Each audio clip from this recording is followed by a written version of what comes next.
সমস্যা এইটো নহয় যে একেলগে 2 লাখ চাকৰিৰ নিযুক্তিৰ বাবে পদসমূহ সৃষ্টি হ'ব বা চাকৰি ওলাব। সমস্যা এইটোও নহয় যে একে সময়তে বেলেগ বেলেগ বিভাগত আমি চাকৰিৰ বাবে আবেদন কৰিব পাৰিম। সমস্যা আমাৰ বাবে এইটোহে যে এনেকুৱা কি এটা আমি এপ্ৰ'চ ল'ম, এনেকুৱা কি ধৰণে আমি নিজকে প্ৰস্তুতি চলাম, নিজকে প্ৰস্তুত কৰি তুলিম, যাতে যি বিভাগতে চাকৰি নোলাওক প্ৰত্যেকটো চাকৰিতে আমি অৱতীৰ্ণ হ'ব পাৰোঁ, নিজকে যোগ্য হিচাপে বিবেচনা কৰিব পাৰোঁ আৰু তাৰ বাবে মানসিকভাৱে অথবা নিজৰ জ্ঞানৰ পৰিধিৰ ফালৰ পৰা আমি সাজু হৈ উঠিব পাৰোঁ। নমস্কাৰ, মোৰ নাম হিমাংক কাকতি। থিংকাৰ এডুকেশ্যনলৈ আপোনালোক আটাইকে স্বাগতম জনাইছোঁ। কেইটামান বিশেষ সমস্যালৈ আজি কথাখিনি আমি আলোচনা কৰিম। প্ৰথমতে মই লৈছোঁ যে এটা কনচলিডেটেড এপ্ৰ'চ বা এটা সামূহিক প্ৰক্ৰিয়া আমি কেনেকৈ অৱতীৰ্ণ হ'ম যাতে প্ৰত্যেকটো চাকৰিৰ বাবে আমি যোগ্য হিচাপে বিবেচিত হওঁ। ঠিক আছে, প্ৰথম কথাটো হৈছে চাকৰি কি কি বিভাগত আহিব। হয়তো আৰক্ষী বিভাগত আহিব, যিটো ইতিমধ্যে বহুতো পদ মুকলি হৈছে, হয়তো আৰু আহিব। বন বিভাগত মুকলি হৈ গৈছে ইতিমধ্যে। ADRE 3.0 আহিব। GT-PGT বা আমাৰ LPUPৰ যি পৰীক্ষা, সেই পৰীক্ষাৰ বাবেও চাকৰিৰ পদসমূহ ওলাব। লগতে APSC আছে বা কলেজ শিক্ষকৰ ক্ষেত্ৰতেই হওক, এনেকৈ বিভিন্ন ছেক্টৰত বা বিভিন্ন বিভাগত বিভিন্ন ধৰণৰ চাকৰিৰ বাবে পদসমূহ খালী হ'ব। এতিয়া কথাটো হ'ল, বেছিভাগ চাকৰিৰ পৰীক্ষাত যিখন চিলেবাছ বা যিটো পেটাৰ্ণ ফ'ল' কৰা হয় সেইটো প্ৰায় একেই। কথাটো হ'ল, আপুনি জেনেৰেল ষ্টাডিজ, য'ত আমি পলিটি, হিষ্ট্ৰী, জিঅ'গ্ৰাফী, ইকনমি, এই 4টা বিষয় আমি পঢ়িব লাগে। সেই জেনেৰেল ষ্টাডিজ সকলোতে কম বেছি পৰিমাণে থাকিবই। দ্বিতীয় কথাটো হ'ল আছাম স্পেচিফিক বা আছাম এফেয়াৰ্ছ, অসম কেন্দ্ৰিক যিবোৰ প্ৰশ্ন আহে 30 নম্বৰ, 35 নম্বৰ বা 35%, 30%, সেই প্ৰশ্নসমূহ প্ৰত্যেকটো পৰীক্ষাতেই আপুনি পাব। GT-PGTলৈ যদি যায় তাত 35 মাৰ্ক টোটেল আহে ক'ৰ পৰা, আমাৰ আছাম স্পেচিফিক কুৱেশ্যন আহে। আপুনি যদি APSCৰ ক্ষেত্ৰত যায়, মই APSC বিষয়টো অলপমান আঁতৰাই চলিম কাৰণ সেইটো অলপমান বেলেগ হৈ যায়। তাতো আপুনি 35% কুৱেশ্যন ক'ৰ পৰা পাব, আছাম স্পেচিফিক পাব। আপুনি আছাম পুলিচত যাওক, আপুনি বাকী যিমানবোৰ পৰীক্ষা আহিব, আছাম ফৰেষ্ট হওক, সকলোতে আছাম স্পেচিফিক প্ৰশ্ন আপোনালোকে পাবই। গতিকে GS আৰু আছাম স্পেচিফিক বুলি ক'লে তাতো কি হয়, টোটেল কেইবাটাও ভাগ আহে, যেনে অসমৰ ভূগোল, অসমৰ ইতিহাস, অসমৰ ৰাজনীতি, অসমৰ শিক্ষা, অসমৰ অৰ্থনীতি, অসমৰ চিনেমা, অসমৰ আৰ্ট কালচাৰ, এই সকলোবোৰ এটা বৃহৎ পৰিসৰৰ এটা ছাবজেক্ট আছাম স্পেচিফিক বা আছাম এণ্ড ইটছ পিপল। সেই পৰ্চনটো আমি পঢ়িবই লাগিব। গতিকে এই দুটা পৰ্চন যদি আপুনি ভালকৈ পঢ়ে বা তাৰ কনচেপ্ট যদি আপোনাৰ ভালকৈ হৈ যায়, যিকোনো চাকৰিতে আপুনি নিজকে ফিট বুলি আপুনি ক'ব পাৰিব, যাৰ কাৰণে আপুনি নিজে যোগ্য।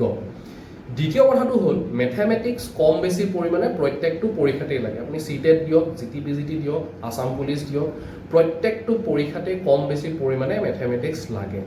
গতিকে যি বেছিক মেথমেটিক্সৰ আমাক প্ৰয়োজন আছে, যিমানখিনি আমি পঢ়িব লাগিব, সেইখিনি যদি আমি প্ৰিপেয়াৰ কৰি লওঁ অহা এবছৰৰ ভিতৰত, আমি এবছৰ আছে বুলি ধৰি লৈছোঁ আমাৰ হাতত, অতি কমেও এবছৰ বা 6 মাহ সময় আমাৰ হাতত আছে আৰু সেইখিনি সময় আমাৰ বাবে যথেষ্ট যিকোনো এটা পৰীক্ষাৰ বাবে প্ৰস্তুতি চলাবৰ বাবে।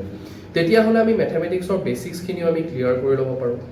ইংৰাজী এটা এনেকুৱা বিষয় যিটো বিষয় প্ৰত্যেকটো পৰীক্ষাতে আহে, ঠিক আছে। ৰিজনিং এটা এনেকুৱা বিষয় যিটো বিষয় প্ৰত্যেকটো পৰীক্ষাতে কম বেছি পৰিমাণে আমি দেখিবলৈ পাওঁ, যদিও GT-PGTত নাই বা CTETৰ ক্ষেত্ৰতো আমি ৰিজনিং নাপাওঁ, কিন্তু বাকীবোৰ পৰীক্ষাত আমি দেখা পাওঁ। গতিকে এইকেইটা বিষয় যিহেতু প্ৰত্যেকটো চাকৰিৰ পৰীক্ষাতে লাগিব, গতিকে ইয়াৰ বেচিক্সখিনি আমি প্ৰথমতে ক্লিয়াৰ কৰি ল'ব লাগিব। আছাম হিষ্ট্ৰী বা আছাম যিটো স্পেচিফিক পাৰ্ট আৰু ইণ্ডিয়া স্পেচিফিক পাৰ্ট, যিটো আমি GS বুলি কওঁ বা আমি ছ'চিয়েল ছায়েন্স বুলিও কওঁ, সেই পাৰ্টটো আমি যদি NCERT কিতাপখিনিৰ পৰা ক্লাছ 8, 9, 10, 11, 12 সেই NCERT কিতাপখিনি আমি যদি পঢ়ি লওঁ, তেতিয়াহ'লে প্ৰত্যেকটো পৰীক্ষাতে আমি নিজকে ফিট বুলি ক'ব পাৰিম। আপুনি যিকোনো ধৰণৰ যিসকল ছাত্ৰ ছাত্ৰী ইতিমধ্যে এটা চাকৰিৰ পৰীক্ষাত উত্তীৰ্ণ হ'ব পাৰিছে, সফল হ'ব পাৰিছে, তেওঁলোকক আপোনালোকে প্ৰশ্ন কৰিলে গম পাব বেছিভাগেই কিন্তু পাৰ্টিকুলাৰ এটা চাকৰিৰ কাৰণে পঢ়া নাছিল, তেওঁলোকে কনচলিডেটেড হিচাপে ইণ্টিগ্ৰেটেড কৰি গোটেইবোৰ বিষয় এনেকুৱাকৈ পঢ়িছিল যাতে যিকোনো এটাত তেওঁলোকে সোমাব পাৰে, মূৰ বুজিব পাৰে, আৰু যিটো বৰ্তমান সময়ত আটাইতকৈ বেছি প্ৰয়োজনীয় বুলি আমাৰ বোধ হয় বা আমি ভাবিব পাৰোঁ। সকলোৱে তেনেকুৱা ধৰণৰ এটা ইণ্টিগ্ৰেটেড এপ্ৰ'চে লৈছিলে। গতিকে আপুনি যদি আছাম স্পেচিফিক নোটছ তৈয়াৰ কৰিছে এনেকুৱাকৈ তৈয়াৰ কৰক বা তাৰ প্ৰিভিয়াছ ইয়াৰ কুৱেশ্যন এনেকুৱাকৈ চাওক যে সেই প্ৰিভিয়াছ ইয়াৰ কুৱেশ্যনবিলাকে আপোনাৰ প্ৰত্যেকটো পৰীক্ষাতে আপোনাক সহায় কৰিছে। যেনে আপুনি APSCৰ ৱেবছাইটত গ'লে তাৰ যিমানবোৰ পৰীক্ষা গোটেই বছৰটোত হয় গোটেইবোৰ প্ৰশ্ন কাকত পাব, তাৰ যিবোৰ আনচাৰ কি থাকে সেই আনচাৰ কি গোটেইবোৰ পাব। সেইখিনি আপুনি ডাউনলোড কৰক, প্ৰিণ্ট আউট কৰক, কৰি গোটেইখিনি চল্ভ কৰক। আছাম স্পেচিফিকৰ যথেষ্ট নলেজ হৈ যাব। আপুনি যদি GT PGT পৰীক্ষাত অৱতীৰ্ণ হয় তাৰ পাছতো আপুনি আছাম পুলিচৰ যিবোৰ পৰীক্ষা হৈ গৈছে তাৰ কুৱেশ্যন পেপাৰো আপুনি চল্ভ কৰিব পাৰে। আপুনি যদি GT PGT পৰীক্ষাত অৱতীৰ্ণ হয় তেতিয়াহ'লে আপুনি CTETৰ পৰীক্ষাৰ বাবেও যিখিনি প্ৰশ্ন ইতিমধ্যে আহি গৈছে, পেডাগজি হওক বা আপোনাৰ মেথছ হওক, ছায়েন্স হওক, যিমানবোৰ প্ৰশ্ন আহি গৈছে এটেম্প কৰক। সেইখিনি আপোনাক কি কৰিব, বেলেগ পৰীক্ষাত সহায় কৰিব। আপুনি যদি আছাম ফৰেষ্টত এপ্লাই কৰিব বিচাৰিছে, কেৱল আছাম ফৰেষ্টৰ PYQ ওপৰত ডিপেণ্ড নকৰি আপুনি বেলেগ বেলেগ PYQ চাওক যিখিনি আপোনাৰ চিলেবাছৰ লগত মিলে।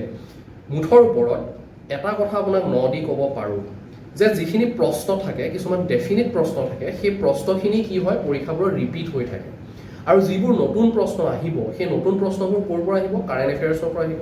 বা কাৰেণ্ট এফেয়াৰ্ছত যদি এটা টপিক আজি আহিছে, ধৰক কিছুদিন আগতে আমাৰ কাজিৰঙা যিটো ঢোল বুলি কোৱা হয়, এছিয়াটিক ৱাইল্ড ডগ, সেই ঢোল ৰিভাইভ কৰিব পাৰিছে, সি নোহোৱা হৈ গৈছিলে তাক আকৌ ঘূৰাই আনিব পাৰিছে।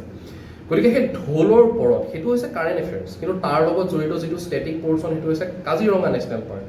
কাজিৰঙা নেশ্যনেল পাৰ্ক যদি আপুনি খৰচি মাৰি পঢ়ে তেতিয়াহ'লে সেইটো কথাই আপোনাক GT PGT পৰীক্ষাতো সহায় কৰিব, আপোনাক সেইটোৱে আছাম পুলিচতো সহায় কৰিব, আপোনাক সেইটোৱে ADREতো সহায় কৰিব, APSC যদি এপিয়াৰ কৰে তাতো সহায় কৰিব। গতিকে আমি তেনেকুৱা ধৰণৰ এটা এপ্ৰ'চ আমি ল'ব লাগিব। গতিকে বহুতে মোক প্ৰশ্ন কৰে যে মই এই পৰীক্ষাটোৰ বাবে অৱতীৰ্ণ হ'ম, তাত আপুনি যিখিনি কাৰেণ্ট এফেয়াৰ্ছ ডেইলি টেলিগ্ৰামত দি আছে, যিখিনি PDF ডেইলি আপুনি দি থাকে বা যিখিনি কুৱেশ্যন আপুনি ডেইলি 10টা কুৱেশ্যন আপলোড কৰে টেলিগ্ৰামত, সেই 10টা কুৱেশ্যন আমি সদায় এটেম্প কৰি থকাটো প্ৰয়োজনীয় নে সেই প্ৰশ্নখিনি বা সেই কাৰেণ্ট এফেয়াৰ্ছখিনি মই যিটো পৰীক্ষাৰ বাবে অৱতীৰ্ণ হ'ম সেই পৰীক্ষাটোত জৰুৰী হয় নে নহয়। এতিয়া এই কথাটো চিধা চিধি ক'বলৈ দিগদাৰ। হয়তো কোনোবাই কাৰেণ্ট এফেয়াৰ্ছ নোচোৱাকৈও এটা পৰীক্ষা ক্লিয়াৰ কৰিব পাৰে, কিন্তু কাৰেণ্ট এফেয়াৰ্ছ চালে আপোনাৰ কি ভাল জানেনে, কাৰেণ্ট এফেয়াৰ্ছত টপিকবিলাক ৰিপিট হৈ থাকে। যেনে মই কাজিৰঙাৰ ঢোলৰ কথা ক'লোঁ, যিটো আজি 3-4 দিন আগতে আছাম ট্ৰিবিউনত আহিছিলে। এতিয়া ঢোল আহিছে, সেই ঢোলটো আপোনাৰ পৰীক্ষাত নাহিব পাৰে, মানে এটা এছিয়াটিক ৱাইল্ড ডগ, এটা কুকুৰ প্ৰজাতি, সেইটো পৰীক্ষাত নাহিব পাৰে। কিন্তু আপোনাৰ পৰীক্ষাত কি আহিব, কাজিৰঙা সম্পৰ্কে বেলেগ প্ৰশ্ন আপোনাৰ পৰীক্ষাত নিশ্চয় আহিব। সেই টপিকটো যেতিয়া আপোনাৰ নিউজ পেপাৰত আহিলে বা মই তাৰ সম্পৰ্কে এটা ডিটেইল PDF যেতিয়া মই আপলোড কৰোঁ প্ৰতিদিনাখনে, কেতিয়াবা ৰাতিপুৱা দিওঁ, কেতিয়াবা আবেলি দিওঁ, সুবিধা অনুযায়ী দিয়া হয়, কিন্তু দিনটোৰ ভিতৰত আপোনালোকে পাই যাব। সেই টপিকটো পোৱাৰ লগে লগে তাৰ কাৰেণ্ট যিখিনি ষ্টেটিক পৰ্চন সেইটোও মই তাত কেতিয়াবা এটাচ কৰি দিওঁ বা কেতিয়াবা নিদিওঁ। যদি নাই দিয়ে তেতিয়াহ'লে আপুনি তাৰ লগত আজি কাজিৰঙা নিউজ পেপাৰত আহিছে, মই কাজিৰঙা নেশ্যনেল পাৰ্কটো আজি আকৌ ৰিভাইজ কৰি দিওঁ। যদি টপিক আহিছে আপোনাৰ ধৰি লওক কিছুদিন আগতে মহাৰাজ পৃথু ফ্লাইঅভাৰখন অপেন কৰিছিলে, সেই মহাৰাজ পৃথু ফ্লাইঅভাৰখন যেতিয়া অপেন কৰিছে লগালগ আপুনি কি কৰিব লাগিব, মহাৰাজ পৃথু কোন হয় আপুনি হিষ্ট্ৰীৰ কিতাপ লগালগ ওলোটাবলৈ আৰম্ভ কৰক, হিষ্ট্ৰীৰ কিতাপ আপুনি পঢ়ক, মহাৰাজ পৃথু টপিকটো সেইদিনাখনেই আপুনি ৰিভাইজ কৰি দিয়ক। মহাৰাজ পৃথু কোনটো ডাইনাষ্টিৰ আছিলে, খেন ডাইনাষ্টিৰ আছিলে, তেওঁ কাৰ এগেইনষ্টত যুদ্ধ কৰিছিলে, তেওঁ যুদ্ধ কৰিছিলে বক্তিয়াৰ খিলজীৰ বিপৰীতে, ঠিক আছে। সেইকাৰণে তেওঁক বেটেল অফ কামৰূপ বুলি এখন তাৰ নাম ওপৰত পদ্মপাণি বৰা ডাঙৰীয়াৰ এখন ৰিচেণ্টলি ডকুমেণ্টৰী আহিছে যিখনে আপোনাৰ পুৰস্কাৰো পাইছে। তো এইখিনি হৈছে কাৰেণ্ট এফেয়াৰ্ছ, যে মহাৰাজ পৃথুৰ নামত এখন দলং নিৰ্মাণ কৰা হৈছে, তেওঁৰ নামত এখন কি কৰা হৈছে, ফ্লাইঅভাৰ উৰণ সেতু নামকৰণ কৰা হৈছে, এইটো কাৰেণ্ট এফেয়াৰ্ছ। তেওঁৰ নামত এখন ডকুমেণ্টৰী হৈছে, ডেট ইজ কাৰেণ্ট এফেয়াৰ্ছ। তাৰ লগত জড়িত যিটো ষ্টেটিক পৰ্চন মহাৰাজ পৃথু, খেন ডাইনাষ্টি, লগালগ আপুনি হিষ্ট্ৰীত চাওক। যদি আপোনাৰ GT PGTত কাৰেণ্ট এফেয়াৰ্ছ নাহেও তথাপিও মহাৰাজ পৃথুৰ প্ৰশ্ন আহিব, কাৰণ ইয়াৰ আগতে আপোনাৰ প্ৰতাপ সিংহৰ ওপৰত আহি গৈছে, চুহুংমুঙৰ ওপৰত প্ৰশ্ন আহিছে। গতিকে এইবাৰ যে মহাৰাজ পৃথু নাহিব, বা নৰ্থ গুৱাহাটী আৰু গুৱাহাটীক সংযোগ কৰি যিখন কুমাৰ ভাস্কৰ বৰ্মা সেতু আহিলে, সেইটো প্ৰশ্ন পৰীক্ষাত নাহিব পাৰে, কিন্তু কুমাৰ ভাস্কৰ বৰ্মা যিটো বৰ্মন ডাইনাষ্টি তাৰ ওপৰত পৰীক্ষাত প্ৰশ্ন সদায় আহিয়ে থাকে। তাৰ মানে কি, কাৰেণ্ট এফেয়াৰ্ছ যেতিয়া আপুনি ডেইলি চালে বা মই যেতিয়া টেলিগ্ৰামত সেই PDFটো আপলোড কৰি দিওঁ, অথবা আমাৰ যিটো থিংকাৰ এডুকেশ্যন এপ আছে সেইটো আপোনালোকে আমাৰ প্লে ষ্টৰত যোৱাৰ লগে লগে পাই যাব। তাতো আপুনি ফ্ৰী কোৰ্চ মই দি থৈ দিছোঁ কাৰেণ্ট এফেয়াৰ্ছত, তাত আপুনি ভিজিট কৰিলে মানে দুটা বস্তু পাব, তিনিটা বস্তু পাব বুলি মই ক'ব, চাৰিটা বস্তু পাব, ক্ষমা কৰিব। প্ৰথম কথা উইকলি ৰিভিজন ক্লাছ পাব, যিটো মই নতুনকৈ আৰম্ভ কৰিছোঁ। 3টা উইকৰ ৰিভিজন হৈ গৈছে। প্ৰথম দুটা গুগল মিটত হৈছিলে, তাৰ পিছৰ পৰা নেক্সটটো আমি এপত কৰিবলৈ লৈছোঁ। সেই কাৰেণ্ট এফেয়াৰ্ছত আপুনি উইকলি মই প্ৰত্যেক শনিবাৰে সন্ধিয়া প্ৰায় 7:30 বজাৰ পৰা 8:30 বজাৰ ভিতৰত এঘণ্টামানৰ এটা ক্লাছ হয়। ডেইলি মই উইকলি কি কাৰেণ্ট এফেয়াৰ্ছ আছিলে চব ৰিভাইজ কৰোঁ। সেই ক্লাছটো আপোনালোকে ফ্ৰীত চাব পাৰিব আমাৰ এপত। তাৰ ৰিলেটেড PDF-টো আপোনালোকে লগালগ ভিডিঅ'টোৰ লগতে পাই যাব। ডেইলি কাৰেণ্ট এফেয়াৰ্ছৰ যিবোৰ PDF থাকে সেইবোৰ মই আপলোড কৰি থাকোঁ, সেয়াও আপুনি পাব। উইকলি যিটো আমাৰ কম্পাইল MCQ থাকে, যিখিনি মই ডিচেম্বৰ 2024 পৰা দিবলৈ 2025 পৰা দিব আৰম্ভ কৰিছোঁ, এতিয়ালৈকে 6 মাহমানৰ কম্পাইলেশ্যন আছে। এভৰি উইকৰ MCQ ইম্পৰ্টেণ্ট, সেইখিনি আপোনালোকে পাব। এখন মান্থলি মেগাজিন পাব আপোনালোকে, সেই মান্থলি মেগাজিনখন পাব। তো কথাটো কি হ'ল, আপুনি ডেইলি যদি কাৰেণ্ট এফেয়াৰ্ছ টপিকটো জাষ্ট চাইও থৈ দিয়ে, নোটছ বনাবৰ দৰকাৰো নাই, চাই থৈ দিলে অলপ বুজি থ'লে, কিছুমান কথা বুজিলে, কিছুমান কথা নুবুজিলে, উইকলি ৰিভিজনৰ ক্লাছটো যেতিয়া মই লৈ আহিম, সেই উইকলি ৰিভিজনৰ ক্লাছটোত আপোনালোকে নুবুজা কথাখিনি বুজি পালে, বা কোনখিনি টপিক আটাইতকৈ বেছি গুৰুত্বপূৰ্ণ আছিলে সেইটো বুজি পালে। নেক্সট কথা, আপোনাৰ কিবা যদি কুৱেৰিজ থাকে লগালগ আপোনালোকে সুধি দিলে এপতে, ক্লাছটোতে আপোনালোকে সুধিলে, সেইটো আমি আলোচনা কৰি ক্লিয়াৰ কৰি ল'লোঁ। ঠিক আছে, তাৰ লগত জড়িত যিখিনি MCQ আপোনালোকে উইকলি টেষ্ট এটেম্প কৰি দিলে, বা ডেইলি টেষ্ট মই যিটো টেলিগ্ৰামত দিওঁ বা এপত দিওঁ, সেয়াও আপোনালোকে পাই গ'ল। ঠিক আছে, তো এনেকৈ কৰিলে আপোনালোকৰ কি হ'ব জানে, বিশেষকৈ আছাম পৰ্চনটো আৰু জেনেৰেল ষ্টাডিজ মানে ছ'চিয়েল ছায়েন্স, যিটো India portion, India polity, India geography, India history আৰু ইণ্ডিয়া ইকনমি, এই 4টা টপিক, বা ইণ্টাৰনেশ্যনেল ৰিলেশ্যন, এই 5টা টপিক আপোনালোকৰ ক্লিয়াৰ হৈ থাকিব। ঠিক আছে, নতুন নতুন টপিক পাই থাকিব, কি পঢ়িব লাগে এইটো গম পাব। ছেকেণ্ড কথা, GT PGT বা তেনেকুৱা ধৰণৰ পৰীক্ষাবোৰ যেতিয়া এটেম্প কৰিব, য'ত কাৰেণ্ট এফেয়াৰ্ছ বহুত কম আহে, তাৰ ক্ষেত্ৰতো আপোনালোকে এই আছাম স্পেচিফিক টপিকবিলাক পিক আপ কৰিব পাৰিব, যিবোৰ নিউজ পেপাৰত আহি থাকে, আৰু সেইটোৰ মতেদি আপুনি গম পাব যে মই এইটো পঢ়িব লাগে। তো ইয়াৰ পৰা আপোনালোকৰ জেনেৰেল ষ্টাডিজ আৰু ছ'চিয়েল ষ্টাডিজৰ যিটো প্ৰব্লেম আছিলে, প্ৰব্লেমটো আপোনালোকৰ ছল্ভ হৈ গ'ল। নেক্সট কথা, আপোনালোকে কি কৰিব, যিটো মই এই যিমানবোৰ এপ আৰু মই টেলিগ্ৰাম চেনেলৰ কথা কৈছোঁ, চব মই তলত লিংক দি দিম। আপুনি যদি GT PGTৰ কাৰণে কৰি আছে, GT PGTৰ লিংক তলত আছে, তাত আপোনালোকে ডেইলি MCQ পাব, মক কুৱেশ্যন। থিংকাৰ এডুকেশ্যনৰ যিটো মেইন টেলিগ্ৰাম চেনেল, তাত আপোনালোকে ডেইলি কাৰেণ্ট এফেয়াৰ্ছ পাব, আৰু এপতো পাই থাকিব। BEd এণ্ট্ৰেঞ্চৰ কাৰণেও আপোনালোকে পাব, তাতে যিটো আমাৰ টেলিগ্ৰাম চেনেল আছে, তাতো কুৱেশ্যন পাব, মেটেৰিয়েলছো পাব, আৰু লগতে শেষত থাকিলে UGC নেট, তাৰ কাৰণেও আপোনালোকে পাই থাকিব। গোটেইকেইটা চেনেল লিংক মই তলত দি দিম। হোৱাটছএপ গ্ৰুপৰ লিংকো থাকিব, য'ত ইনফৰমেশ্যনবিলাক শ্বেয়াৰ কৰা হয়, আৰু লগতে আমাৰ এপটোৰ কথাও মই দুটাটো লিংক দি দিম। তো সেইটো মূল কথা নহয়, সেইটো আপোনালোকক অলপমান ষ্টাডিটো বুষ্ট আপ কৰিবৰ কাৰণে, কিন্তু যিহেতু আপোনালোকে ছেল্ফ ষ্টাডি কৰি আছে, সেই কামটো কৰোঁতে আপোনালোকে এটা সদায় কনচলিডেটেড এপ্ৰ'চ ল'ব। নেক্সট কথা, মই আৰু এটা কথা আজি কভাৰ কৰিম, সেইটো হৈছে নোট মেকিং। বহুতো ছাত্ৰ ছাত্ৰীয়ে এই কথাটোক লৈ কনফিউজনত থাকে যে আমি নোট কেনেকৈ তৈয়াৰ কৰিম বা নোট মেকিং কেনেকৈ কৰিম। মোৰ চিধা উত্তৰ, নোট মেকিং নকৰিব। প্ৰথমতে নোট মেকিঙত লাগি নাযাব, কাৰণ প্ৰথমে যদি আপুনি নোট মেকিং কৰিব যায়, কিতাপখনৰ পৰা আপুনি বেলেগ এখন কিতাপ লিখি দিব, তাৰ বাদে বেলেগ একো নহয়। ধৰা হ'ল আপুনি ক্লাছ 8ৰ ছ'চিয়েল ষ্টাডিজৰ চেপ্টাৰ এটা পঢ়িলে, আপোনাৰ প্ৰথম নোট মেকিং কৰিলে এনেকুৱা লাগিব যে এই লাইনটো ইম্পৰ্টেণ্ট, এই লাইনটো ইম্পৰ্টেণ্ট, এই লাইনটো ইম্পৰ্টেণ্ট, চব মই কি কৰিম, কপিত লিখি যাওঁ, আৰু আপোনালোকে সেইমতে লিখি যাব। সেই প্ৰচেছটো যদি আপোনালোকে এপ্লাই কৰে, তেতিয়াহ'লে মই আপোনাক কৈছোঁ, এখন কিতাপৰ পৰা যিখন কিতাপ ছপা আখৰত আছে, সেই কিতাপখনৰ হুবহু আপোনালোকে আন এখন কিতাপ লিখি দিব, যিখন কিতাপ আপোনালোকে কাগজত লিখিব কলমেৰে। তো সেইটো কাম কৰাৰ দৰকাৰ নাই। এটা সময়ত আপোনালোকৰ ভাগৰ লাগিব, এলাহ লাগিব, আৰু এজেহত গোটেই বস্তুখিনি আপুনি ঠেকেচা মাৰি থৈ দিব। তাতকৈ সলনি এডাল পেঞ্চিল লওক আৰু কিতাপখন লওক, প্ৰথমে পঢ়ক, আণ্ডাৰলাইন কৰক, কোনবিলাক ইম্পৰ্টেণ্ট যেন লাগিছে, পঢ়ি শেষ কৰক, আকৌ পঢ়ক, ৰিভিজন দিয়ক। আপোনাৰ অলৰেডি কিছুমান টপিক মনত থাকি যাব, যিবিলাক টপিক মনত থাকি গৈছে লিখিব দৰকাৰ নাই।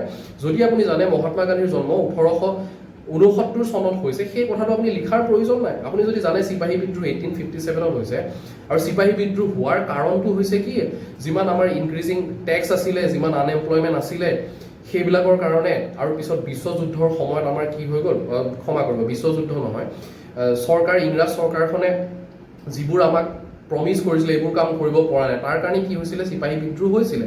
আৰু শেষত যিটো আপোনালোকে গম পাব, এনফিল্ড ৰাইফল ব্যৱহাৰ কৰিব দিয়া হৈছিলে। এইখিনি কথা আপুনি জানে, আপোনাৰ মনত আছে, এইখিনি কথা আপুনি লিখি থোৱাৰ কোনো প্ৰয়োজন নাই। আপুনি যদি জানে কাজিৰঙা নেশ্যনেল পাৰ্ক 1906 চনত আমাৰ লৰ্ড কাৰ্জন আৰু মেৰী কাৰ্জনে যেতিয়া ফুৰিব আহিছিলে, তেতিয়া সেই মেৰী কাৰ্জনে লৰ্ড কাৰ্জনক ৰিকুৱেষ্ট কৰিছিলে যে আমাৰ এইখনক আপুনি এখন ৰিজাৰ্ভ ফৰেষ্ট হিচাপে ঘোষণা কৰক। সেই কথাটো আপোনাৰ মনত আছে, এইটো কথা আপুনি লিখাৰ প্ৰয়োজনেই নাই।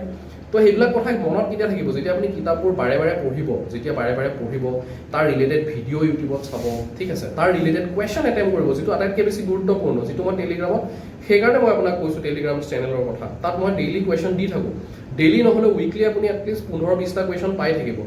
তো সেই কুৱেশ্যনকেইটা এটেম্প কৰিলে আপুনি গম পাব আপোনাৰ প্ৰিপাৰেশ্যন লেভেল কিমান ওপৰত গৈছে। তো এনেকৈ যেতিয়া আপুনি পঢ়িব তেতিয়া আপুনি দেখিব যে 6 মাহমান পঢ়াৰ পিছত দেখিব যে য়েছ আই এম নাও ready to appear any examination, except ধৰক মই APSC কথালৈ নাযাওঁ, সম্পূৰ্ণ বেলেগ হৈ যায়, কাৰণ তাত অবজেক্টিভ অকল নহয়, ছাবজেক্টিভ আৰু ইণ্টাৰভিউ থাকে। বাকী যিমানবোৰ এক্সাম আছে আপুনি দেখিব প্ৰত্যেকটো এক্সামে মই এতিয়া এপিয়াৰ কৰিব পৰা হৈছোঁ, ক্লিয়াৰ কৰিব পাৰিছোঁ নাই এইটো পিছৰ কথা, ঠিক আছে। তো এনেকৈ এটা এপ্ৰ'চ ল'লে আপোনাৰ কি হ'ব, ভাল হ'ব।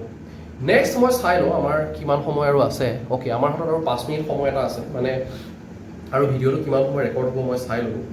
নেক্সট মই এটা কথা ক'ব বিচাৰিছোঁ, এটা স্পেচিফিক ছেকশ্যন আছে আমাৰ, যিটো ছেকশ্যনক আমি টিচিং জব বুলি ক'ব পাৰোঁ বা একাডেমিক্স বুলি ক'ব পাৰোঁ। যিসকলে একাডেমিক্সত যায়, বিশেষকৈ যেনেকৈ মই একাডেমিক্সত যাব বিচৰাৰ কাৰণে মই বাকীফালে মই ইমান চিন্তা কৰা নাছিলোঁ কেতিয়াও।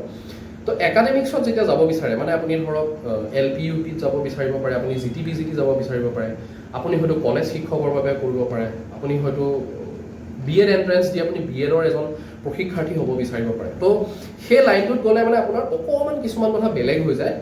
যেনে আপুনি GT বা LP UPত গ'লে আপুনি পেডাগজি পৰ্চনটো এটেম্প কৰিব লাগিব, ঠিক একেদৰে BEd এণ্ট্ৰেঞ্চ দিলে আপুনি টিচিং এপ্টিটিউড এটেম্প কৰিব লাগিব, ঠিক তেনেকৈ UGC নেট দিলেও তাত টিচিং এপ্টিটিউড আহিব, বিভিন্ন শিক্ষাৰ লগত জড়িত কথা প্ৰশ্ন আহিব তাতে। এই 4টাক আপোনালোকে এলাইন কৰি দিয়ক। যদি আপোনাৰ মাষ্টাৰ ডিগ্ৰী আছে, ইউ মাষ্ট গ' ফৰ UGC নেট, আপুনি UGC নেট দিয়ক, কিন্তু আপুনি বেকআপ অপশ্যন এটা ৰাখি থৈ দিয়ক যে মই BEdৰ কাৰণেও অলপমান চেষ্টা এটা কৰি চাওঁ, যদি পাৰোঁ মই BEd ডিগ্ৰীটো লৈ থৈ দিওঁ, কাৰণ যিহেতু আমি দেখা পাই আছোঁ GT PGTৰ পোষ্ট 12,000 পোষ্ট ওলাই আছে, LP UPত 10,000 পোষ্ট ওলাই গৈছে, সুবিধাটো পালে আমি লৈ থৈ দিব লাগে। গতিকে BEd এণ্ট্ৰেঞ্চটো দিওঁ, পাৰিলে আপোনালোকে এডমিশ্যনটো লৈ থৈ দিয়ক, আৰু তাৰ লগতে যিটো আপোনাৰ গ্ৰেটাৰ ভিজন UGC নেট, সেইটোও আপোনালোকে এপিয়াৰ কৰক, আৰু তাৰ যিটো চিলেবাছৰ সামঞ্জস্য আছে, সেই সামঞ্জস্য চাই গোটেইকেইটা এক্সামৰ কাৰণে আপুনি একেলগ কৰি পেলাওক আৰু একেলগে আপুনি পঢ়িবলৈ ষ্টাৰ্ট কৰক। কোনোবা নহয় কোনোবা এটা আপোনাৰ আগতীয়াকৈ ওলাই যাব, আৰু যিটো আপোনাৰ আটাইতকৈ ডাঙৰ সপোন, সেই ডাঙৰ সপোনটো আপুনি এটা সৰু সপোন এচিভ কৰি, মানে কোনোটো সপোনেই সৰু নহয়, প্ৰত্যেকৰ কাৰণে বেলেগ বেলেগ। মই জাষ্ট আপোনালোকৰ কণ্টেক্সটৰ পৰা কৈছোঁ কথাটো, যে এটা মাইলষ্ট'ন যেতিয়া এবাৰ এচিভ কৰিব, তেতিয়া আপোনালোকে নেক্সট মাইলষ্ট'নটোলৈ আকৌ নিজক ৰেডি কৰিব পাৰিব। সেইখিনি সময়ত আৰু বাহিৰত আপোনাৰ বেলেগৰ মটিভেশ্যনৰ প্ৰয়োজন নাই, বা বেলেগ কিতাপ পঢ়ি, বেলেগ চিনেমা চাই, গান শুনি মটিভেশ্যন ল'ব নালাগে। আপুনি যে এটা মাইলষ্ট'ন এচিভ কৰিলে, সেই কথাটোৱে আপোনাক মটিভেশ্যন দিব যে মোৰ বহুত বেয়া সময় আছিলে, য'ত মই বহুত দিন ফ্ৰাষ্ট্ৰেটেড হৈ থাকিলোঁ, তাৰ পাছতো মই কিবা এটা কৰিলোঁ, কিবা এটা এচিভ কৰিলোঁ, সৰু হওক ডাঙৰ হওক, কিবা এটা এচিভ কৰিব পাৰিলোঁ, তো মই নেক্সট ষ্টেপটো আকৌ দিব পাৰিম, সেইটো আমাৰ মটিভ হ'ব লাগে। গতিকে 2 লাখ চাকৰি ওলাইছে মানে আপোনাক 2 লাখৰ ভিতৰত আপোনাক 2 লাখটা পোষ্ট নালাগে, আপোনাক এটা পোষ্ট লাগে, এটা অনলি 1 পোষ্ট।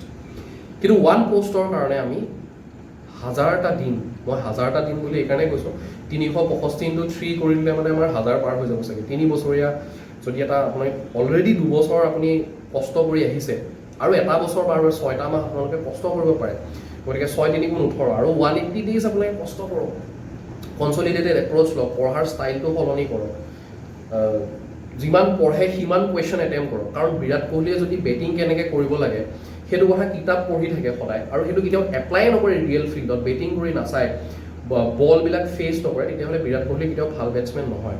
আৰু আপুনি ভাল প্ৰশিক্ষাৰ্থী, ভাল পৰীক্ষাৰ্থী তেতিয়ালৈকে নহয় যেতিয়ালৈকে আপুনি পঢ়া কথাবিলাক MCQ আহি পেলাই এপ্লাই নকৰে। যিটো পঢ়ি আছে সেই নলেজটো এপ্লাই কৰি আপুনি MCQ কাৰেক্ট কৰিব লাগিব। গতিকে MCQ is the real field, real battle field, বা MCQ is the real playground, য'ত আপুনি নিজৰ আৰ্জিত নলেজখিনি, আপুনি আহৰণ কৰা জ্ঞানখিনি এপ্লাই কৰিব লাগিব। সেইবিলাক এপ্লাই কৰিলেহে আপুনি কি কৰিব পাৰিব, পৰীক্ষাটো নেক্সট ষ্টেপটোত আপুনি কিমান সফল হ'ব পাৰিব সেইটো গম পাব। আপোনালোক সকলোকে মোৰ তৰফৰ পৰা বহুত বহুত শুভকামনা মই জনাইছোঁ। আপোনালোকৰ এই প্ৰস্তুতিৰ যিটো যাত্ৰা হ'ব, মই কোনো হাইপথেটিকেল কথা আপোনালোকক ক'ব যোৱা নাই যে আপোনালোকে কিছুমান মটিভেশ্যন দিব যোৱা নাই যে নাই আপুনি পাৰিব হেন তেন ক'ব যোৱা নাই। মই প্ৰেক্টিকেল কথা কেইটামান ক'বলৈ চেষ্টা কৰিছোঁ। যদি আপোনালোকৰ ভাল লাগিছে বুলি ভাবে তেতিয়াহ'লে নিশ্চয় আপোনালোকৰ কামত দিব। আৰু মই যিমান পাৰোঁ যিখিনি কথা, মই নিজেও এজন শিকাৰু হয়, মই নিজেও শিকি আছোঁ প্ৰত্যেকটো ষ্টেপত, প্ৰত্যেক দিনে নতুন নতুন কথা জানিবলৈ চেষ্টা কৰিছোঁ, আৰু সেই জনাখিনি আপোনালোকৰলৈকে আপোনালোকৰ ওচৰলৈকে মই সেইখিনি কথা আগবঢ়াই দিব বিচাৰিছোঁ, সেইটোৱে মাত্ৰ মই চেষ্টা কৰিছোঁ, তাৰ বাদে বেলেগ একো কথা নহয়। পুনৰবাৰ আপোনালোকক ধন্যবাদ জনাইছোঁ, যিসকলে প্ৰস্তুতি চলাই আছে বা যিসকলৰ মনলৈ অলপ হ'লেও আশা আহিছে যে 2 লাখ পোষ্ট আকৌ আহিব, আমি আকৌ ফাইট কৰিব পাৰিম, তো তেওঁলোকৰ মনত অলপ আশাৰ সঞ্চাৰ হওক, সেইটোৱে বিচাৰোঁ। আমি কষ্ট সকলোৱে কৰি থাকিব লাগিব, জীৱন থকালৈকে সংগ্ৰাম থাকিবই আমাৰ, কিবা নহয় কিবা এটা ফিল্ডত আমি সংগ্ৰাম কৰিবই লাগিব। কিন্তু অলপমান সময়ৰ কাৰণে যদি আমি জিৰণি ল'ব পাৰোঁ, তেতিয়াহ'লে সেই জিৰণিখিনি আমি লোৱা ভাল। মই জিৰণিৰ কথা এইটোৱে ক'ব বিচাৰিছোঁ যে আপুনি বহুত হায়াৰ এটা ড্ৰিম লৈছে, সেই ড্ৰিমটো এচিভ নহ'লেও তাতকৈ অলপ লোৱাৰ কিবা এটা ড্ৰিম যদি এচিভ হৈছে, তাক লৈ আপুনি অকণমান সময় জিৰণি লওক, নিজক মটিভেট কৰক। কাৰণ সময় আপোনালোকে জানে যে এই সময়খিনি যথেষ্ট পৰিমাণে এটা প্ৰতিযোগিতামূলক সময়, ঠিক আছে। কাট থ্ৰ'ট কম্পিটিশ্যন য'ত হয়, কাট অফ বহুত বেছি হাই যায়, তো তেনেকুৱা ক্ষেত্ৰত আমি ইজনে সিজনক সহায় কৰিবই লাগিব আৰু সেইটো কাম কৰি আমি আগবাঢ়িব লাগিব, ঠিক আছে। শুভেচ্ছা জনালোঁ পুনৰবাৰ, শুভকামনাও জনালোঁ, বহুত বহুত ধন্যবাদ। আমি লগ পাই থাকিম এনেকুৱা কথাৰ মাজে।